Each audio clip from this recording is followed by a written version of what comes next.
Okay, let's dive in. We're looking today at a really, a profoundly challenging legal story. It's this kind of jarring split screen, justice on one side, injustice on the other. The saga of Stephen Avery. He really is, in a lot of ways, a unique test case for the American judicial system. Here's a man who was, well, verifiably exonerated. DNA proved it. A serious sexual assault charge.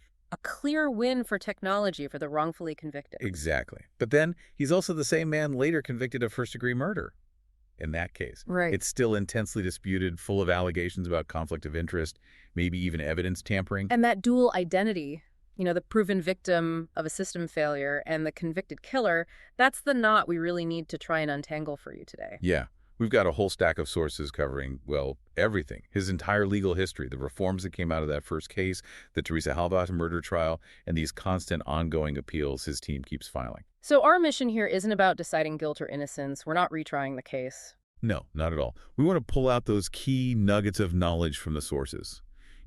Really unpack the timeline, pinpoint where the system went wrong back in '85. And understand why that initial failure really hangs over everything that happened later, especially the questions about evidence in the 2005 murder case. Right, because it compromises the integrity, you could argue. So why should you, listening right now, care about this? Well, it's more than just another true crime story. It's a really critical look at how eyewitness testimony can be incredibly devastatingly wrong. And how forensic science isn't always black and white, how it can be debated, and what happens when the whole idea of reasonable doubt gets tangled up because the same local police department involved has this prior proven history of misconduct. It's a deep dive into the mechanics of the justice system itself. Okay, so to really get the intensity of what happens later, you've got to start with Avery's background. Manitowoc County, Wisconsin, born in 1962. And his family, they ran Avery's Auto Salvage out in Gibson, right? Since 65. Hmm? That salvage yard, it becomes central to both cases. It's the physical location for everything. It really is. And we should probably touch on the personal context, too, the stuff documented in the sources.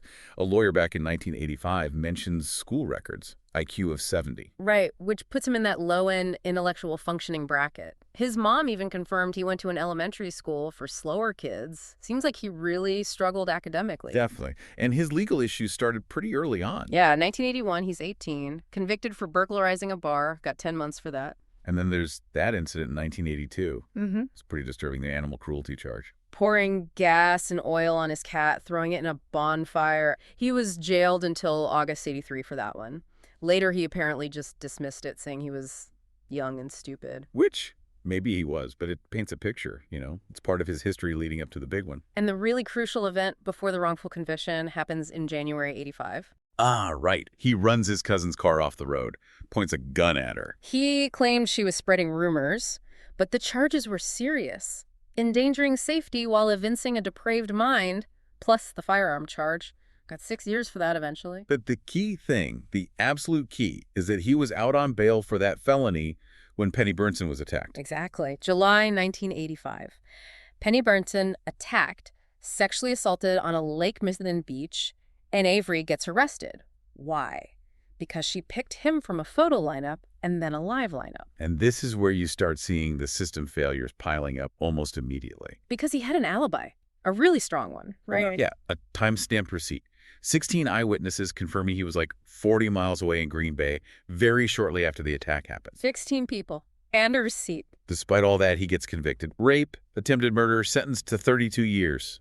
And his appeals. Denied in 87, denied again in 97. It wasn't just ignoring the alibi, though. The sources point to something more active, like the system deliberately burying information. Well, yeah.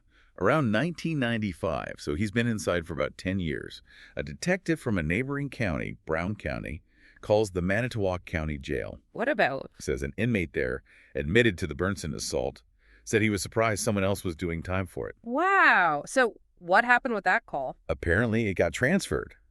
And here's the really damning part, according to later recollections from deputies. The sheriff at the time, Thomas Kukurik, supposedly said, and this is a quote, "We already have the right guy.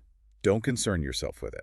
So potentially 8 years into Avery's sentence, the leadership knew there was credible evidence pointing elsewhere, and they just ignored it. That's the allegation. Actively chose to ignore it. which suggests, an institutional motive to keep Avery locked up. It took science, DNA, to finally break through that. Right. 2002, the Wisconsin Innocence Project steps in. They used DNA testing, wasn't available back in '85, obviously, and bingo, confirms Avery is innocent. And identifies the actual attacker. Gregory Allen. And this guy, Allen, is a crucial piece of the puzzle. How so? Well, for starters, he looked a lot like Avery. A striking resemblance, apparently. But more than that, Yeah. Allen had actually committed another assault at the very same beach before. And get this. He was under police surveillance around the time of the Bernsen attack because of his history with women. Wait, so the police knew about him, knew he was a risk at that location, and he looked like Avery. Exactly. But was he ever put in the lineup shown to Penny Bernsen? Nope. Never considered a suspect, apparently. Unbelievable. So Allen was the known danger, the physical match right there, but they focused solely on Avery, the guy with the alibi. And because the statute of limitations had run out by the time the DNA proved it was him, Allen was never charged for the Bernsen assault. He's serving time now, but for something else entirely. So Avery walks free. September 11th, 2003. After 18 years for a crime he didn't commit. Some of that time was concurrent with the earlier sentence, but still, 18 years gone. Comes out divorced, estranged from his family. 18 years just stolen. Because the system failed. And that failure, that massive, undeniable, wrongful conviction, it caused a huge stir in Wisconsin. People were demanding change. Absolutely. It led directly to legislative action. A state representative, Mark Gundrum, put together a bipartisan task force. Their whole job was to figure out how to stop this from happening again. And they came up with real reforms. Oh, yeah. Big ones. Things like totally revamping how eyewitness identifications are done, requiring sequential lineups instead of showing everyone at once, which can be suggestive. Makes sense. And new rules for interrogations, how evidence is collected, how it's stored, really trying to tighten things up. And this package of reforms became known as The Avery Bill, signed into law October 2005. Fitting name, right? He was the catalyst. But then the timing, the twist. Yeah, this is where it gets almost surreal. Just 1 month after the Avery Bill is signed, November 2005, it gets renamed. Suddenly, it's just the Criminal Justice Reform Bill. Why? Because that's right when Steven Avery gets charged with the murder of Teresa Halbach. Wow. So the state basically scrubbed his name off the reform he inspired the second he became a suspect again. Looks that way. Politically, they distanced themselves immediately. And maybe it wasn't just politics, maybe it was also about the money. Ah, right. The lawsuit. He didn't just walk free and say thank you. Not even close. He filed a massive civil suit, $36 million against Manitowoc County, against former Sheriff Kokorek, against the former DA Dennis Vogel, seeking damages for those 18 years. $36 million. That's enormous pressure for a local county government. And for the individuals named, the ones accused of ignoring the evidence that could have freed him. Exactly. That lawsuit was hanging over everything when Teresa Halbach disappeared. It's the backdrop you can't ignore. And the sources showed that lawsuit was eventually settled. But only after he was charged with murder, right? Yeah, settled for $400,000 in February 2006. Much, much less than the $36 million he was asking for initially.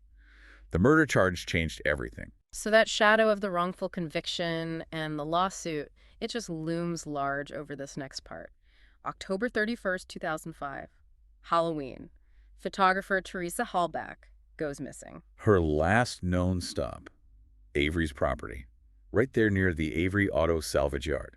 She was taking pictures of his sister's minivan for Autotrader.com. And the evidence starts pointing towards Avery pretty quickly. It does. Her car, the RE4, is found on the salvage yard property, kind of hidden. Inside, they find bloodstains. DNA testing matches them to Steven Avery. And then there were the bone fragments. Right. Charred bone fragments found later in a burn pit near Avery's trailer. Some were eventually identified as hers. Avery gets arrested November 11th, 2005. Charged with murder, kidnapping, sexual assault, mutilating a corpse, felon in possession of a firearm. The works. And his response? From day one. Frame up. He insisted it was all a setup by Manitowoc County officials to kill his $36 million lawsuit and discredit him permanently. And the potential mechanism for that alleged frame-up, it was kind of built into how the investigation was handled, wasn't it? Yeah. Because of the lawsuit, Manitowoc County officially handed the murder investigation over to the neighboring county, Calumet County, to avoid the conflict of interest. That was the idea anyway. Step back, let someone else handle it. But it wasn't that clean-cut. The sources say Manitowoc deputies were still involved. They participated in searches of Avery's trailer, his garage, the property. under the supervision of Calumet officers, technically. But Manitowoc boots were on the ground. The very people Avery was suing were searching his home for evidence in a murder case. The defense jumped all over that, argued it was an unavoidable conflict, that the evidence chain was potentially tainted from the start. And the piece of evidence that really seemed to crystallize that fear for the defense came on November 8th during one of those searches. Involving Manitowoc officers again. Yes. Specifically, Lieutenant James Lang and Sergeant Andrew Colborne. Both were set to be deposed, questioned under oath, in Avery's civil suit. They were present during a search of Avery's tiny bedroom. And that's when they found The key. The key to Teresa Halbach's RV4. Found allegedly lying on the floor near Avery's slippers. after multiple previous searches of that same small trailer by different teams had found nothing. Exactly. Days of searching by various law enforcement groups. Then Lank and Colborne are there, and suddenly, there's the key. The defense cried foul immediately. Planted evidence. And their argument wasn't just, oh, these guys had a motive. It was the specifics. The key was found in a pretty obvious spot. It didn't have much, if any, DNA on it. Not Halbach's, not Avery's, really. Which is weird if someone's handling a key, right? Right. And it was found by these specific Manitowoc officers with a direct stake in the civil suit after other searches missed it. It looked bad. It fed directly into that narrative of evidence tampering. And that narrative got even stronger, almost horrifyingly so, when the defense found out about a vial of Avery's blood. Ah, yeah, the blood vial. This was blood taken from Avery way back in 1996 during his appeals for the first case, the wrongful conviction. It was stored in an evidence box. And the box wasn't sealed properly. The defense discovered the evidence box had been opened. It wasn't sealed. And they looked closely at the vial itself and saw what looked like a fresh puncture mark in the rubber stopper. Oh, wow. The implication being Chilling. That the blood found in Teresa Halbach's car, a critical piece linking Avery to the crime scene, could have been taken from this old, stored vial and planted in the car. connecting the two cases in a very direct, physical way. If true, it's proof of planting. It was a bombshell accusation. The prosecution absolutely had to counter it. So they brought in the FBI and this EDTA test. Right. They needed science to refute the planting theory. Uh, So FBI technicians testified about a test they used, apparently developed specifically for the Avery trial, to look for something called EDTA. okay, break that down. EDTA is. Ethylene ediamine tetracetic acid. It's a chemical preservative. They put it in those purple-top tubes used to collect blood samples in labs to stop the blood from clotting. Like the vial from 1996 would have had. Exactly. But, and this is the crucial part, EDTA is not naturally found in the human body. So the prosecution's logic was, if the blood in the RI-4 came from that vial, it must contain EDTA. And the FBI said. They tested samples of the blood from the car, and they testified they found no EDTA. Their conclusion: the blood was fresh from an active bleed by Avery around the time of the murder, not planted from the old vial. Case closed, evidence planting debunked. Well, not so fast, according to the defense. Yeah. They hit back hard on this EDTA test. Ah, They argued first that this novel test hadn't been properly validated by outside labs. It was kind of cooked up just for this case. And second, they pointed out the FBI only tested a minuscule amount of the blood stain. so maybe they just missed it. That was the argument. If blood was planted from the vial, maybe it was diluted somehow, or maybe the tiny sample tested just happened not to pick up the trace amounts of EDTA. So instead of settling the issue, the EDTA test just became another scientific battleground. More doubt, more questions. So, despite all these questions swirling around the key, the blood vial, the bone fragments, Avery's trial went ahead. Calumet County. Right. Some charges were dropped before trial: kidnapping, sexual assault. Those went away in January 2007. And the prosecution, led by the Calumet DA, Ken Kratz, they pushed forward with the murder charge. And they got a verdict in March 2007. Guilty. First-degree intentional homicide and illegal possession of a firearm. But interestingly, not guilty on the charge of mutilating a corpse. Yeah, that acquittal is interesting. It suggests maybe the jury wasn't fully convinced by the prosecution's story about how the body was disposed of, the burning and all that. But they were convinced enough on the murder itself. The sentence. Life in prison. No possibility of parole for the murder. Plus 5 years for the gun charge, running concurrently. He went straight to maximum security. Though recently, in 2022, he was moved to a medium security place, Fox Lake. But Avery wasn't the only one convicted. The prosecution's case also relied heavily on his nephew, Brendan Dassey. Ah, Brendan Dassey. His story is It's just heartbreaking, and it raises huge questions about police interrogation and false confessions. He was charged in March 2006, right, as And an accessory. yeah, he was 16 at the time. And, like Avery, sources mentioned he had documented intellectual limitations. He confessed, after hours and hours of interrogation, to helping Avery kill Halbach and dispose of her body. That confession was key for the prosecution. Absolutely. But Dassey later recanted. So the whole thing was coerced, that the investigators basically fed him the story. Did he testify at Avery's trial? No, he refused. But his confession, even though recanted, was definitely part of the atmosphere. He had his own separate trial. And he was convicted? Yes. Convicted of murder, rape, and mutilation of a corpse. Also got a life sentence. His case then went through years of appeals, focusing on that confession. Right. His lawyers filed what's called a writ of habeas corpus in federal court. They argued his original lawyer was ineffective, but the main thrust was that the confession was coerced, involuntary. And a federal judge actually agreed. He did. In August 2016, federal magistrate Judge William E. Duffin overturned Dassey's conviction. Huge news. He wrote a really detailed decision saying the confession was involuntary. What were his reasons? Several things. Dassey's age, his low IQ, the fact that investigators used really leading questions, basically suggesting answers to him. And they kept assuring him everything would be okay if he just told them what they wanted to hear.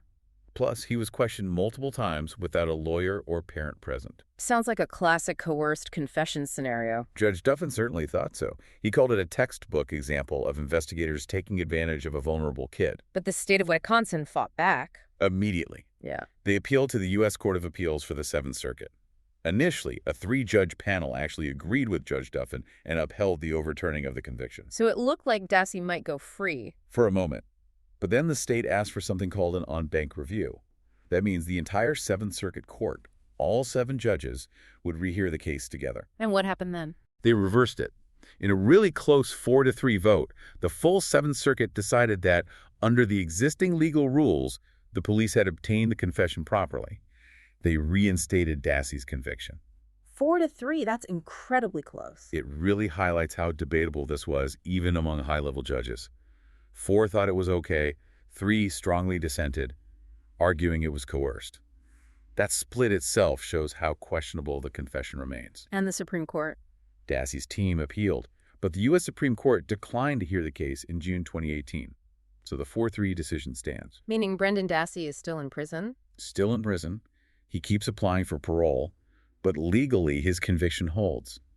It's a really tragic part of this whole story. Beyond Dassey's confession, there were also questions raised about the jury in Avery's trial, right? Especially after that documentary series came out. Yeah, some reports surfaced that made people raise eyebrows about who was on that jury. Like what? Well, one juror was apparently the father of a Manitowoc County sheriff's deputy, and another juror, his wife worked as a clerk for Manitowoc County. Okay, so direct connections to the very department Avery was accusing of framing him. Exactly. Even if those specific people weren't involved in the lawsuit or the investigation, the defense argued it created an appearance of bias, a potential conflict of interest, right there in the jury box. And there were disputes about the deliberations, too. There were. A juror who got dismissed, Richard Mahler, went public later. He claimed that initially, 7 jurors were leaning towards not guilty. He said he was mystified how it ended up as a guilty verdict. Did other jurors agree with that? No. Others disputed his account. Some said there wasn't an early formal vote like that, or if there was an informal count, it was more like 3 not guilty, not 7. So conflicting stories there, too. And wasn't there a claim about intimidation? There was. Another juror supposedly told the documentary filmmakers they felt pressured, even scared, into voting guilty, worried about their own safety if they didn't. But again, that specific claim has also been disputed by others. So conflicts about the jury makeup, conflicts about how deliberations went down. It just adds another layer of uncertainty to that conviction. It absolutely does. And the legal fight didn't stop with the conviction. Avery got a new lawyer in 2016, Kathleen Zellner, who's known for overturning wrongful convictions. Right, and she came in swinging, filed a new appeal right away, arguing due process violations, saying officials searched way beyond what their warrants allowed. She seems to focus heavily on re-examining the forensic evidence and finding alternative theories. Definitely. In June 2017, she filed this enormous document, like 12,272 pages, a post-conviction motion. It laid out a ton of arguments. Like what? Claims that Avery's original trial lawyers were ineffective. and really focusing on alleged Brady violations. Okay, remind us Brady violation means. It means the prosecution has a duty to turn over any evidence they have that could help the defendant that's favorable to the accused. Exculpatory evidence. And Zellner claimed they didn't do that. She accused the prosecution, particularly Ken Kratz, of withholding crucial stuff, evidence that might have pointed away from Avery or maybe discredited the state's main witnesses or their timeline. Did she offer new forensic takes too? Oh, yeah. Affidavits from experts arguing the prosecution's whole story of how Halbach died and was burned just didn't fit the physical evidence found. She asked for a whole new trial based on all this ethics problems, potentially planted evidence, withheld evidence. How did the courts react to that massive filing? Initially, denied. Just flat out denied without even holding a hearing to listen to the evidence. Ouch. But Zellner kept pushing. And she got a significant win, procedurally at least, in February 2019. The Wisconsin Court of Appeals agreed to send the case back down to the trial court. What for? For an evidentiary hearing. Basically, the appeals court said, okay, there are enough legitimate questions raised here that the lower court needs to actually hold a hearing, listen to the witnesses, look at the evidence Zellner is presenting. That's a big deal, right? Getting a hearing. It is. It meant the court saw enough potential merit to take a closer look. Zellner was clearly thrilled. She actually announced it on social media, posting something like, Avery update, we won, back to the circuit court, and added things like truth wins, and mentioned making a murderer, very public about it. Now, one of the most controversial parts of her appeal strategy involves those bone fragments, doesn't it? Hugely controversial, and legally really complex. In 2018, she filed a motion specifically about bones found not just in Avery's burn pit, but in other burn piles located in a quarry owned by Manitowoc County nearby. These were just suspected human bones. Right, and she wanted them tested for Teresa Halbach's DNA using newer, more sensitive technology, like the kind they use to identify victims in disasters, like the California wildfires. She specifically mentioned one fragment looked like a pelvic bone. Okay, so testing those could potentially show Halbach's remains were moved or maybe weren't burned where the state claimed. Exactly. It could blow a hole in the prosecution's timeline and crime scene narrative. But then came the twist. Which was? Zellner found out the state had already given those specific quarry bones back to the Halbach family. They gave potential evidence back before it could be tested with new tech. That's what Zellner discovered. And her legal team argued this action itself suggested the state believed the bones were human remains belonging to Teresa. Otherwise, why give them to her family? So what was the legal argument based on that?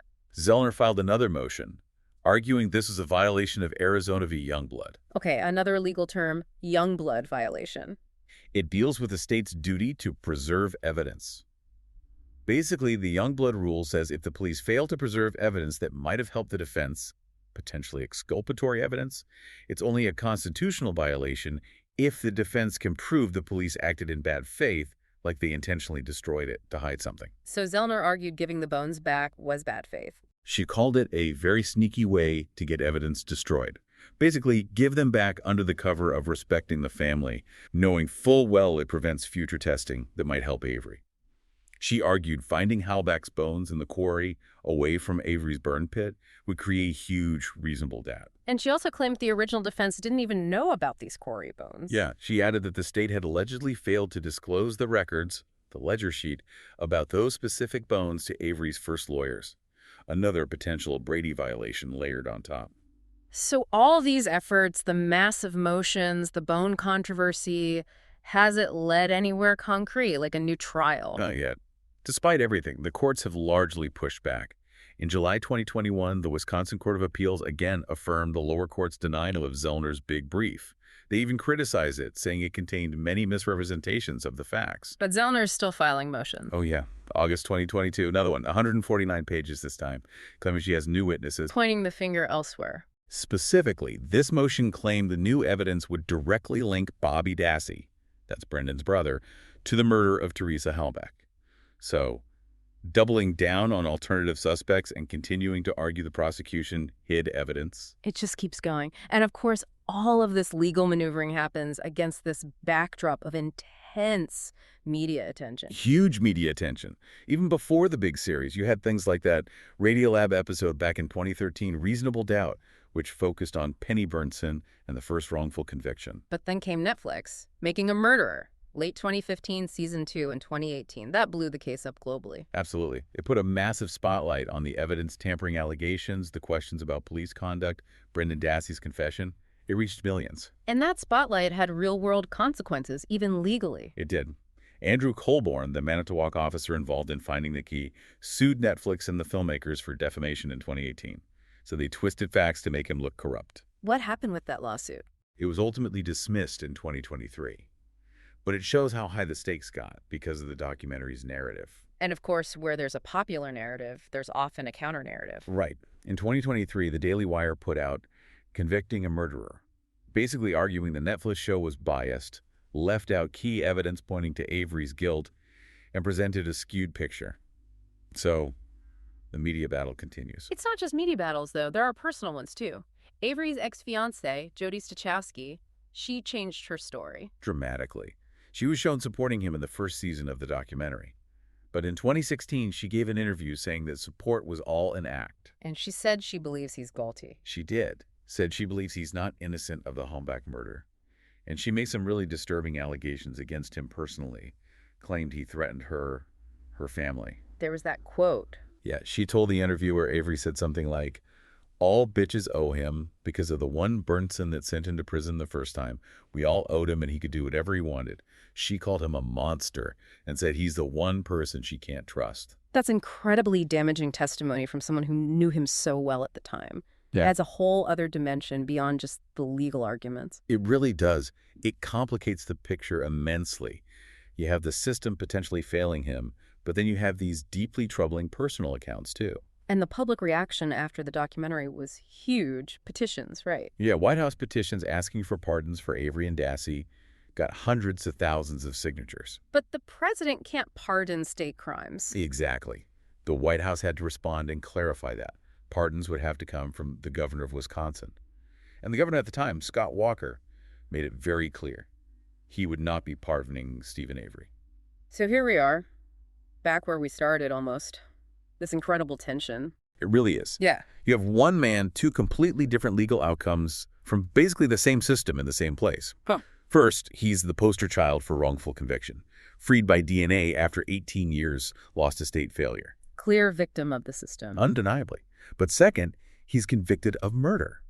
Found guilty based largely on circumstantial evidence where almost every key piece, the key, the blood, the bones, the confession involved, has had serious questions raised about its integrity, about potential planting or coercion, about preservation. So, reflecting on all this, how do you even reconcile it? You have this established, proven history of systemic failure by Manitowoc officials in the first case. That failure was so bad, it led to statewide reforms, the Avery Bill. Right. And then in the very next major case involving Avery, you have all these serious allegations of evidence tampering, conflicts of interest, potentially destroyed evidence involving some of the same entities. Given that history, how does the justice system find closure for Teresa Halbach's family? That's desperately needed. But how do they balance that against the absolute need to remove all reasonable doubt, especially for defendants like Avery and Dassey, when the foundation of the state's case feels so shaky because of that history? It's the core dilemma.